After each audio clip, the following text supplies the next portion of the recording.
Hai Sobat Antara, kembali lagi bersama Berisik Berita Asik. Di sini ada saya Anom Prihantoro dan saya harus melepas masker dulu ya. Selalu untuk menggunakan masker ketika beraktivitas. Nah, di edisi Berisik kali ini saya kehadiran salah satu bintang tamu yang tidak asing lagi buat kita semua. Halo Afud. Oh, aku langsung ngaku Afud ya? Iya, saya Afud. Halo Nom.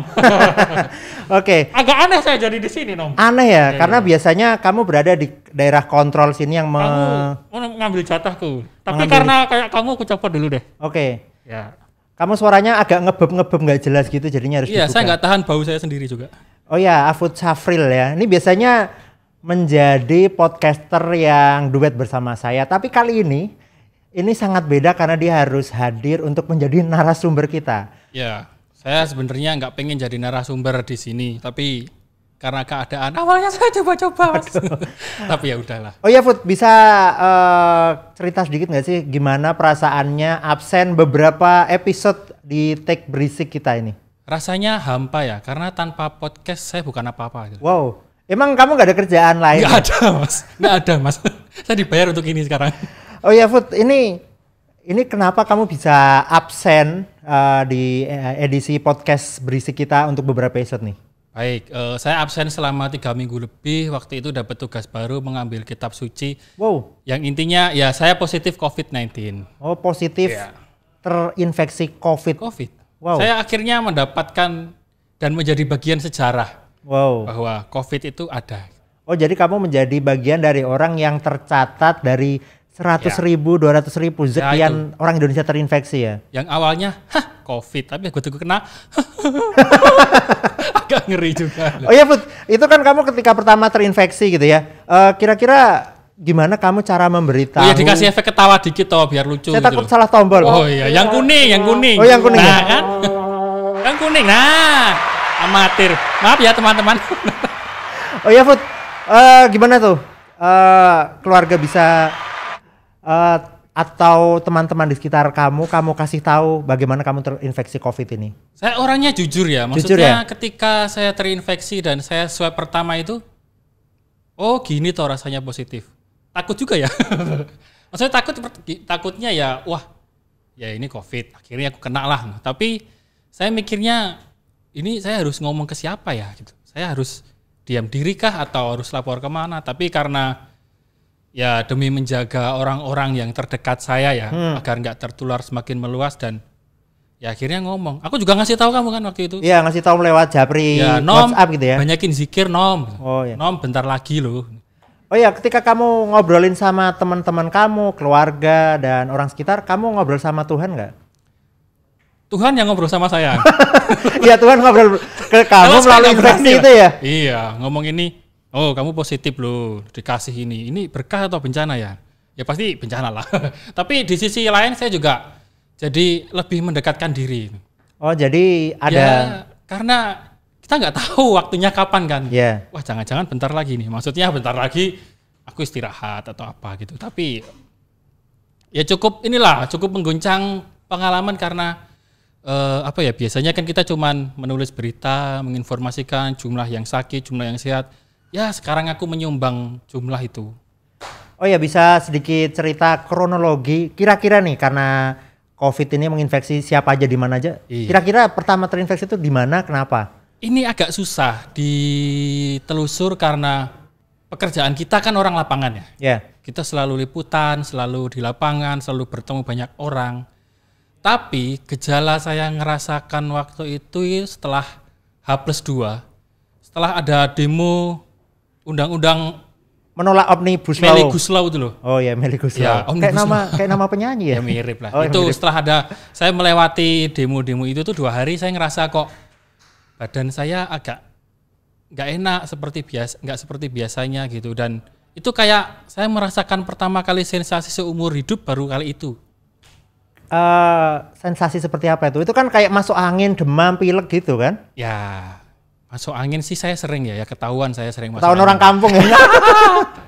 Saya orang kampung sering masuk angin, tapi masuk anginnya ini beda. Bedanya kenapa? Aku demam, ngerasa panas banget, maksudnya suhunya panas ya, tapi dingin di badan. Panas tapi dingin. Aku menggigil dan demamnya itu selalu terjadi setelah matahari terbenam. Wow, itu jangan-jangan jadi serigala habis itu? Nah, itu aku takutnya jadi itu loh, Son Goku itu loh. Son Goku. Muncul ekor itu. Nah, itu setelah matahari terbenam tuh baru kerasa kok badan pasti agak meriang. Dan ibarat manusia ini robot kan ada setiap persendian tuh kayak ada sekrup sama murmurnya itu kayak kendor tuh rasanya. Lepas-lepas semua. Oh, jadi setiap persendian ngerasa lemah lunglai gitu ya? Terus kalau tidur batuk, dan kalau batuk aku tiduran itu sesak banget. Jadi setiap aku batuk aku pilih bangun dan duduk. Itu jangan-jangan kamu paru-paru atau pernafasannya sesek itu karena ngelihat tetangga punya mobil baru ya? Enggak, karena dia punya rumah baru. Oh, rumah baru. Bukan mobil. Kasih ini ketawa dikit. Nah. Kok tepuk tangan ya? Ah. Coba ketawa yang mana? Kamu dibayar berapa sih di sini? Selama aku tinggal 2 minggu. Aku masih magang ini. Ya, baik. Maaf. Coba ya, kalau yang ketawa yang apa tombol apa ini? Yang oranye pojok kanan. Pojok kanan. Nah, itu ada. Oke. Penonton bayaran kita di situ. Kalau nggak gitu nggak kelihatan lucu kita. Oh iya, kira-kira dari kejadian-kejadian itu kamu terinfeksi, hal yang penting banget untuk bisa dibagi kepada sobat Antara semua. Apa itu? Nggak ada, Nom. Oh, nggak ada? Saya pengen semuanya sembuh aja. Pengen semuanya ya, sembuh? Pasti ada lah. Jadi gini, ya pertanyaannya spesifik dikit itu. Aku bingung apa yang dibagi. Pengalaman yang gitu sebaiknya dong. kamu, apa teman-teman bisa hindari, teman-teman harus lakukan biar tidak menjadi orang menyedihkan seperti kamu.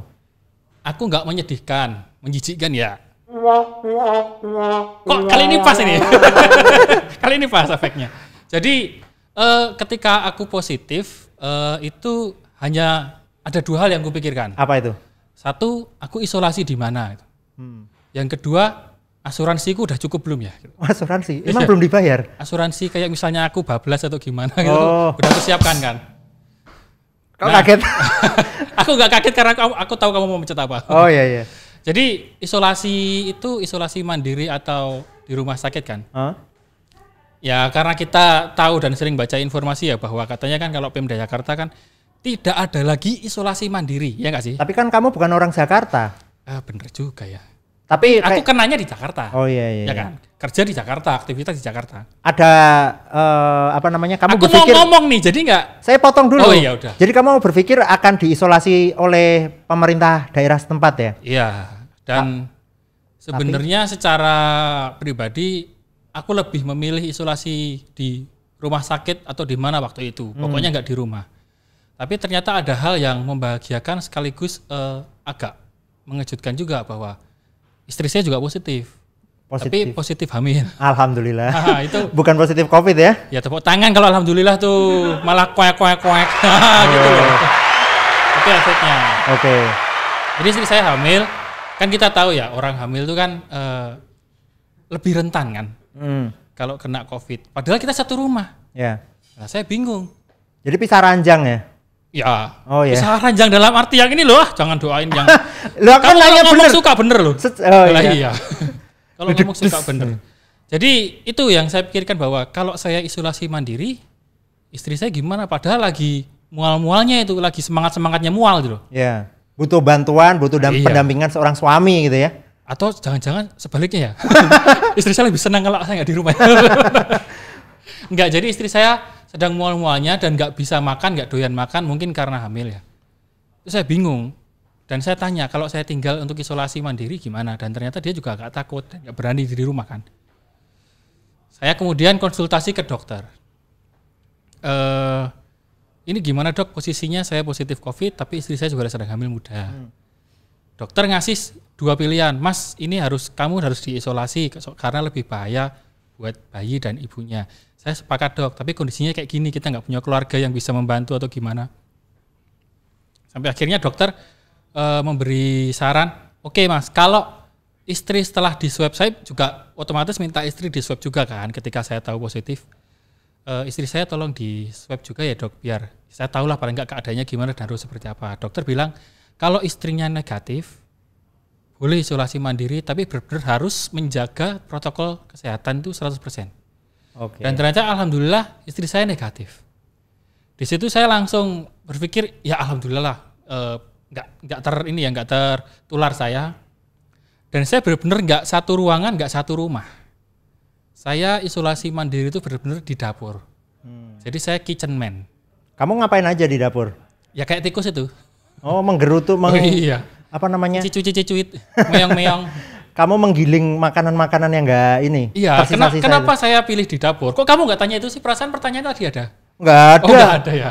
Yuk tanya dong, tanya aku gitu dong. Ya, itu kenapa? Nah, murah banget bayarannya pasti Anom. Iya. Baik, kenapa aku milih di dapur ya? Pertama, dapurku itu ada X-House. Tahu kan? X-House itu kipas angin yang nyedot dan ngeluarin ya? Sok tahu, permen itu. Oh, permen. itu Ya, X-House. X-House itu angin sirkulasi udara kan katanya COVID itu bisa aerosolnya kan di udara. Aerosol itu apa itu? Percikan ya? Kalau setiap kataku jelasin panjang durasinya. Oke. Ini biar panjang. Oke. Jadi istilahnya percikan ludah atau apa atau bisa menyebar lewat mana itu aku minimalisir ya. Kalau ada X-House aku pikir ya lebih aman, bisa sirkulasinya keluar kan. Yeah. Kedua, dapurku juga ada ventilasinya yang lumayan gede lah, jadi bisa udara benar-benar terreduksi lah di situ. Kemudian yang ketiga, dapur saya ada sinar matahari langsung masuk. Dapur saya bisa otomatis buka. Wow, gitu kayak Stadion Saitama di Jepang. Jadi ya? modern, padahal mukanya ditarik. Ada jadi orang... kan ya ada cahaya matahari langsung. Kadang kan buat jemur ini kan pakaian lah atau apa. Bagus dapur saya. Saya nggak sombong loh. Itu sombong. Oh, dikit lah. Nah, yang keempat, satu-satunya wilayah yang tidak akan diinjak kakinya di rumah itu oleh istri saya adalah dapur. Maksudnya dalam konteks ini istri saya mual, gitu. Nggak bisa bau dapur lah. Ya itu, makanya alasan saya lebih milih di dapur. Kalau di Jawa itu dapurmu itu ya berarti ya? Iku mukamu lah. Oh, mukamu. Ya. Oh ya Food, ini ada pertanyaan, bagaimana kamu bisa sembuh tapi Sobat Antara tunggu di segmen 2. Jadi begini. Hey Sobat Antara, kembali bersama Berisik Berita Asik bersama saya Anom Prihantoro. Dan kita ada di segmen 2, masih bersama saya. Ini Afud Syafril yang sebenarnya podcaster tapi hari ini jadi narasumber. Hai. Kok lemes banget Fud? Biar kelihatannya nanti beda. Oke Sobat Antara, seperti yang saya janjikan tadi di segmen pertama, saya punya pertanyaan buat Afud. Bagaimana Afud bisa sembuh dari COVID atau dia menjadi penyintas atau survivor? Oke Fud, bisa diceritakan Fud? Nggak bisa. Oh nggak bisa? Kenapa? Oh oke, saya membagi kenapa saya bisa sembuh mungkin karena takdir dan kuasa Allah ya. Jadi selesai. Selesai ya. Pertanyaannya jawabannya singkat banget. Saya orangnya lebih religi soalnya. Dan to the point ya. Ya. Jadi kenapa saya bisa sembuh karena satu, saya benar-benar menerapkan protokol kesehatan. Dalam sehari itu telinga saya kanan kiri sampai sakit karena saya nggak pakai masker ketika tidur doang. Dan maskernya kadang sampai 2 lapis kalau pas saya masuk ke dalam rumah, kadang wudhu atau pipis soalnya kan. Ini kok malah pamer ibadah ya?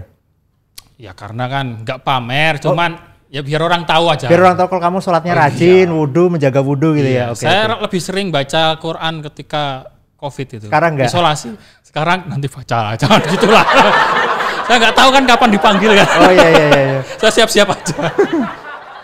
Ya sembuhnya karena satu pasti mungkin karena faktor vitamin juga lah. Maksudnya dokter ketika itu memberi saya surat, saya baca, maaf mas saya nggak bisa apa-apa. Waduh, isi resepnya kalau gitu kan ngeri ya. Jadi isinya itu kayak vitamin sama obat itu ya. Ada 7 obat pokoknya. Bukan obat, sorry. Vitamin lah. Kalau saya bilang obat nanti bilang obat COVID udah ketemu ya. Yeah. Vitamin, 7 vitamin sama 1 antibiotik. Antibiotik. Itu harus diminum setiap jam atau gimana? Sehari sekali. Kalau sehari sekali. Ginjal saya rontok. Berarti 7 jenis itu kamu telan bulat-bulat? Enggak bulat, bentuknya ada yang lonjong kok. Oh, ada yang lonjong, ada yang kaplet, ada yang pil ya. Tapi kamu minum sekali waktu? Sekali. Oh, sekali. Ada itu pakai air nggak? Ada yang sesudah makan sama ada yang setelah makan. Oh.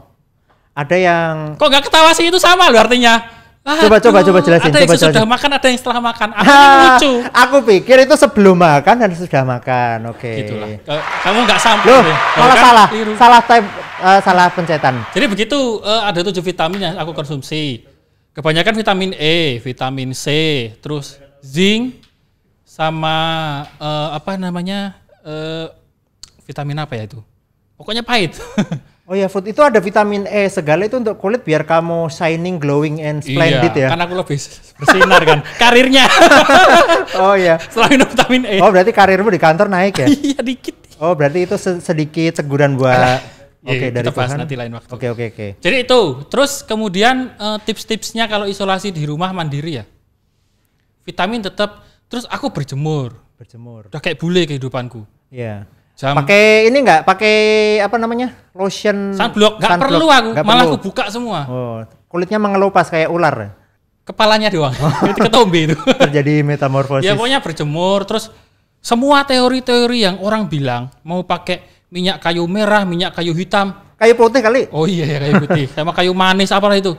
Semua aku pakai karena aku mikirnya gini ya. Ya bener nggak bener, ini saatnya mencoba ya nggak sih? Iya bener. Ketika aku udah terinfeksi mau gimana dong? Pasrah kan nggak mungkin. Ya saya coba. Sampai tiap hari itu minyak kayu putih itu di masker saya itu udah kayak basah gitu minyak kayu putih itu. Nangis terus saya. Itu nggak ngerasa aroma apa gitu biar hidungmu nggak merasakan aroma kayu putih itu tiba-tiba menangis gitu? Tetap ngerasain. Jadi saya itu pas positif ini sebenarnya ngerasa nggak ada gejala. Tapi gejalanya itu tadi yang saya rasain kayak batuk-batuk, sesek yang aku ceritain tadi itu 3 minggu sebelum aku swab.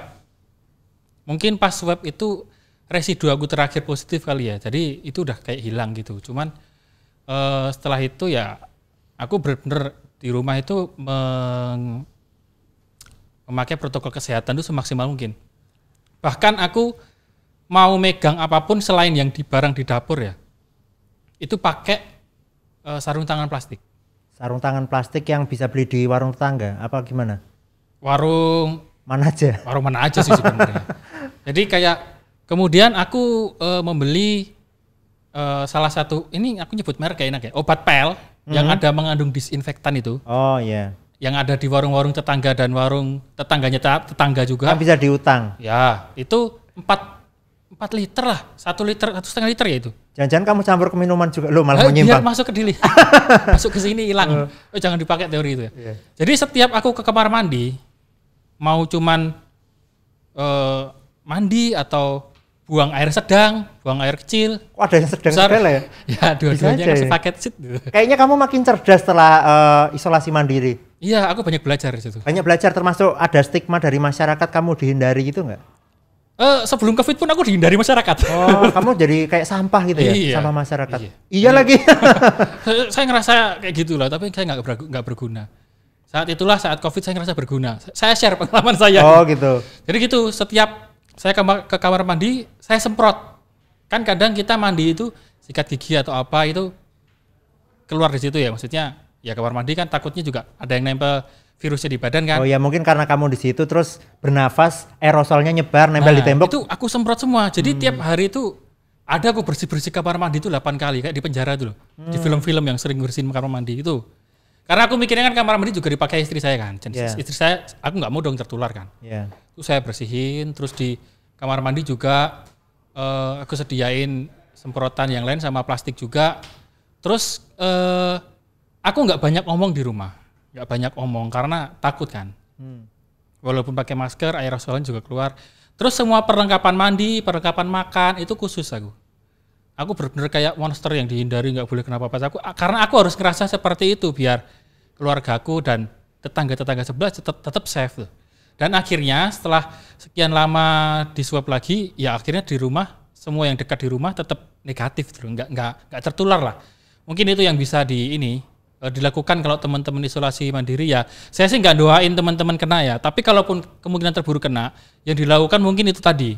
Benar-benar tempatnya khusus, cari yang terbuka, yang ada udaranya, terus vitamin tetap diminum, dan sering semprot-semprot disinfektan apapun terhadap yang kita pegang dan kita sentuh. Ini kalau keseharianmu bekerja gimana Food itu ketika kamu terkena COVID, sementara produktivitas juga harus digenjot? Lah itu harusnya aku tanya kamu. Loh, kok tanya saya? Kamu kan yang kerja di sini. Oh ya, jadinya kemarin saya jadi single fighter ketika harus taping podcast ya. Dan itu jelek banget aku nonton. Iya, jelek banget ya. Sepertinya ada sesuatu yang hilang gitu ya. Enggak, jadi memang kantor memberikan aku ya kemudahan lah ketika isolasi. Ya udah, nggak usah mikirin kerjaan. Tapi tolong yang kemarin diselesaikan ya, terus ini ditambah sama ini dibenerin gitu. Lihat kerjaannya malah nambah dong. Kayak gitu. Hampir sama tapi kenyataannya seperti itu. Dan yang jelas jangan stres karena hari seminggu pertama itu aku masih sehat, masih enak-enak. Setelah seminggu, setelah itu bosan setengah mati aku. Oh, bosan. Terus bener-bener sempat ngerasain agak demam lagi dan agak batuk. Tapi ya aku masukin ini lagi lah vibe positif lagi. Aduh jangan kayak gini lah, nanti malah sakit lagi gitu. Itu pasti dengerin ayat-ayat Al-Quran tiap hari ya karena ya. Vibe positif. Oh iya. Iya, kalau jawab enggak aku takut. Oke, Food, ada closing statement sebelum kita tutup podcast kali ini? Iya, kamu belum nyebutin 3M dan sebagainya itu. Iya, sebelum. Oh gitu. Nanti sudah itu. Baik, closing statementnya tetap. Ya. Aku bingung, jadi narasumber bingung juga ya. Iya. Jadi closing statementnya gini deh, buat teman-teman, maksudnya jangan takut deh dengan stigma orang kalau intinya tetap jaga protokol kesehatan itu wajib banget. Karena aku pun ngerasa udah menjaga protokol kesehatan selama ini dengan memakai masker, jaga jarak, jaga hati, jaga lisan, jaga pikiran juga. Tapi tetap kena itu loh. Tetap kena ya? Iya kan, apalagi yang enggak itu kan. Jadi tetap itu, dan kalaupun keluarga atau ada yang kena, itu jangan dijauhin. Udah kena itu stres tambah dijauhin, itu wah ngeri banget. Tapi ya tetap disupport, dan yang kena juga tetap berpikir positif lah. Jangan sampai pemikiran negatif itu buat kita imunnya down, dan jangan terlalu banyak membaca berita yang enggak. Berita yang positif-positif aja ya. Positif aja. Terutama beritanya Antara News. Enggak sih? Teraduk jazz ya. Yang tombol warna apa? Biru. Itu ungu. Ini biru. Aduh. Oke, terima kasih Afud atas kesediaannya berbagi cerita tentang bagaimana survive dari COVID dan podcast berisik. Untungnya yang hadir di sini sekarang saya takutnya suatu ketika kemarin yang pikirnya kan, yang diundang ke sini tetap saya tapi foto doang dulu. Waduh, itu ngeri banget ya. Alhamdulillah bisa survive ya. Survive saya. Bisa bertahan dari pandemi. Semoga bisa langgeng bisa langgeng kesehatannya. Saya juga podcast berisik mengingatkan kepada Sobat Antara untuk selalu mengingat pesan ibu, yaitu mencuci tangan, menggunakan masker, dan menjaga jarak, hindari kerumunan. Dan kali ini berisik, sampai jumpa lagi di pertemuan berikutnya. Salam.